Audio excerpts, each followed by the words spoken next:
So this is where, as a woman, you would pitch your deal, right? Because it's kind of like, hey, this situation probably isn't the best sounding, so you make it like a bonus or something. So you tell the guy, so if you're willing to help me raise this kid, help me support him, and be the father figure, and have kids with me too, tell you what, you want to have a little something on the side and keep it low key, don't let me know, go for it. Just keep it low key. It'll be me, we have your main family, and you have your little something on the side. Whatever. But what I want from you is to be the man. You help me raise a kid. Because you're taking one for the team. You're kind of saying, you're kind of willing to give me what I want. So let me help you get what you want. Right? Then in that situation, right, that would be like, interesting. And now, right, that's a little bit of a deal. That's a little bit of a deal. Versus, because now she's telling you like, hey, you even get to get a little side thing. So that kind of plays into perspective. You're like, I mean, usually you don't get that. A girl won't tell you that. But I mean, if a girl was to do such a thing, and if she were to follow up with, plus, we're gonna get this notarized, legalized with a lawyer, so that this is all in writing. So you have every right to do what I said right now. Like get a side piece, whatever. Okay. Then now we got some chess plays there. Now the guy can't get upset later and be like, man, you just brought me in since you played me, right? No, she didn't play you. You were not played. You were given a deal. You were given a deal and you took it. And you took the deal. You did. Right? Definitely. And in that situation, I mean, a lot of guys would be like, oh, that sounds like a good deal. Hey, at least the guy can pick. Yeah, you have a choice though.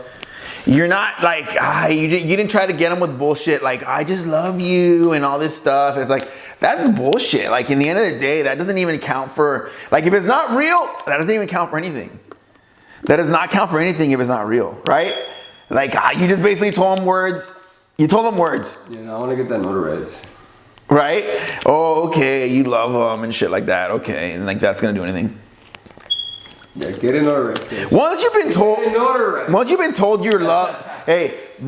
you've been loved by a few women, like if you hear it again, it's not gonna change. Okay, this is not gonna change my life. No. Like this. But like how you said, I like how you had said, like, a girl can tell you a lot of things, don't mean that's what's gonna happen.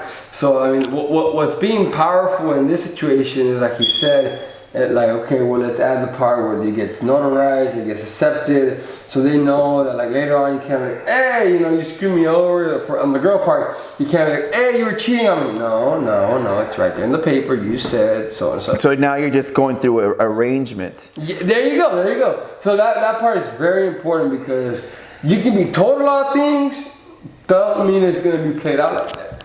Just saying. I used to tell one of my exes, I used to tell her, look, you want marriage, you want a traditional thing like marriage, be a traditional woman.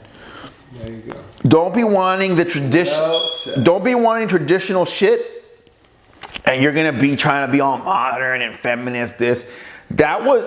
Feminism wasn't a thing when marriage was coming around in the fucking thousands of years ago.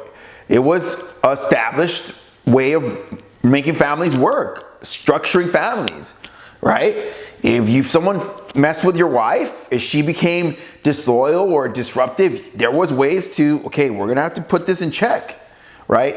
But nowadays, it's like you may as well not even be married, because what rules does that really establish? Yeah, there is supposed to be rules, but what rules really, does the law really have the man's back in that situation? Really? Or the woman could be like, in other words, without a legal, something else to support it, like a legal right, legal this, something to support it, does the man really have protection in that situation? No, he's at a disadvantage. Definitely. Yep. And so, we started out talking about legends, and we've seen people fall like Lance Armstrong. We've seen people like Michael Jordan who have kept their legacy. We've talked about Brendan Burchard, people that have managed to stay the course in spite of shifts. And then we went into feminism in its disleveraging and over leveraging in the relationships towards men, where men are disadvantaged in child rearing, marriage, and situations like that, exposing vulnerabilities that would put them in a position to threaten their careers, their freedoms, their happiness. Okay, and so these are some things that, you know, you may not see a correlation to, but here's the correlation. In order to be a legend, you have to have a certain amount of freedom and a certain amount of protection to live the way that you need to. And if you're going to be weighed down by somebody that is out to manipulate you, control your thoughts, and then if you don't listen to her, take you to court, divorce you, split up your money, you know, make your children turn against you, well, clearly it's going to be hard to be a legend, isn't it? Oh, yeah. Do you see that one coming, Chris? Yeah, that I can see totally how somebody could fall into that category. Okay. You know, 100, yeah. It's not a category that's hard to find. It can be found, definitely. A lot, very common. And people will definitely, I can see them going into that. So be careful, man. Just be careful what you do. I mean, you know, sometimes the heart can be tricky. Yeah. So the heart can be very tricky. So one thing I'm going to do is to get into this. I might take a course that goes into how to protect yourself as a man, you know, in a relationship. There's a course that this guy is selling, and he gets into all that. And I might take that course later. That's good, man. Mm-hmm. Getting deeper with the knowledge that you're preaching. Mm-hmm. So. Well, thanks for watching, everybody. You have any thoughts before we close up, Chris? You know, as the topic we're talking about today, if you feel like you're a legend, mm-hmm.